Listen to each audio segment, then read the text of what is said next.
You look very nice. We're in red today.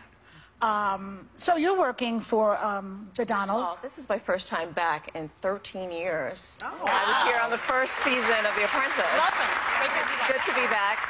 And my mentor, and who I call the legend of TV, Barbara Walters, was here when I last was here. And it was an honor to be here. That's right. So you're working in the White House with the president. What exactly are you doing? And do you genuflect in the morning? That's what I want to know. Say that again. What are you doing for him?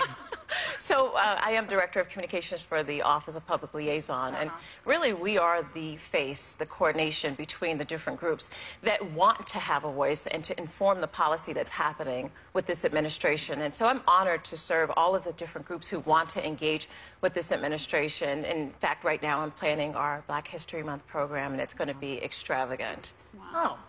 Well, let me follow up on that, because you say you're working on Black History Month, and one of your jobs during the campaign was to reach out to the African-American community. I was the Director of African-American engagement for the Trump-Pence campaign. Right, but 94% of Black women did not vote for Donald Trump. They voted for Hillary Clinton. And how do you respond to the criticism that Donald Trump doesn't really understand the Black community, doesn't really... Well, let's put it in context. Let me finish my question. Well, how many questions? Because that's about 3 or 4. The criticism has been that he's just using you for optics and that he doesn't really care about the Black community. First one, and then we can go through each step. First of all, African Americans traditionally vote Democratic. Let's just establish a historical precedent. They vote for the Democrat. 94, 95%. So that's no different. But Donald Trump got 13% of the African-American vote. He doubled what Romney got.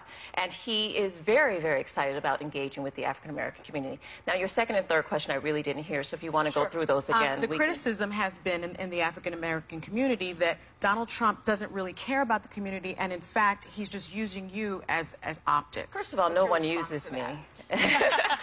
No one uses me.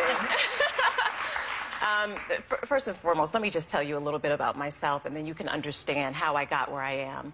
I grew up in Youngstown, Ohio, in the Westlake Projects, a housing project. So I am the embodiment of the American dream. I grew up on welfare, on Section 8 housing. My father was killed when I was 7 years old. I went to public schools. I went to Central Ohio, got to Howard University, and started to work in politics. So I earned my way to sit in the White House. No one gave me anything, okay?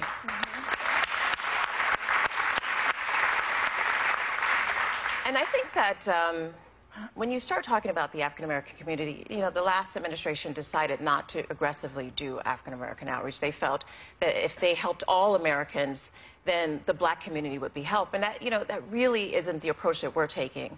We have a very strategic plan of engaging this community. We see what's happening in the inner cities. We see that 56% of African-American men under 30 are either unemployed or not in school. And we want to work to change that. We see the violence that's happening in Chicago. It's unacceptable. They can't do what you did. It's unacceptable to see the amount of murders that are happening. 1 second, Joy. Because what's happening in Chicago, and there's not an uproar, that so many people are dying and being shot, is unacceptable. Okay, and so we are going to address that. And this president already tweeted about Chicago. He talked about wanting to bring I want him to do anything there is to do to make sure that no family goes through what my family went through. My brother was murdered not even 5 years ago, shot dead in his own home. When I see these families in Chicago, 700 or 800 families had to go through what my family went through. I had to sit in the courtroom with the man that murdered my brother. This is more than just politics. For me, Joy, this is my passion. I understand what you're saying. I'm questioning, why do you think you were able to make it and all these other people could not? You know, that's a bigger question than for a 3-minute segment. Does racism have anything to do with it, for instance? And there are a lot of historical things that has happened that other people could answer. I'm going to tell you about my life and my experience. Why do you think President I was able to make it. One second, Gretchen. I was able to make it because my mother made sure that we were in the church, that Christ was the head of our lives, that education was at the top of every single thing that we did. I think and quite common amongst the Black community. Trouble and out of the street. Yes. And that's why I made it. I can't speak because we're not all a monolith. The African-American community is so diverse. But my mother and the sacrifice she made after my father was murdered is the reason that I am successful today. And I agree with all those things that you say, and hats off for all of your hard work in getting to where you are today. I guess my question is, what is it about Donald Trump, President Trump, that you see that will help change the way in which African Americans are in our communities? Well, I think that you all have gotten to know him as a business mogul, as an entertainer, as a reality star, now as the president of the United States. I can't make it up. But I know him. I know it's got to burn your blood. Anybody can be president. He proved it. It's got to be really. Joy, I know it's got to be really, really hard after, you know, the last year and a half of all the things that you said about Donald to see him sitting in the Oval Office. I know it's got to be hard for you, but I have to tell you that I know him. It kills me, as a matter of fact. And I know it does. I love that. But here's the great thing. You all know him as the president. I know him as a friend.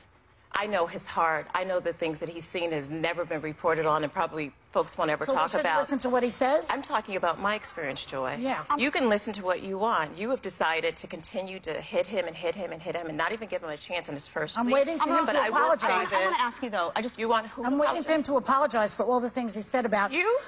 No, not to me. Not to me. To veterans, to John McCain, to the handicapped, the disabled.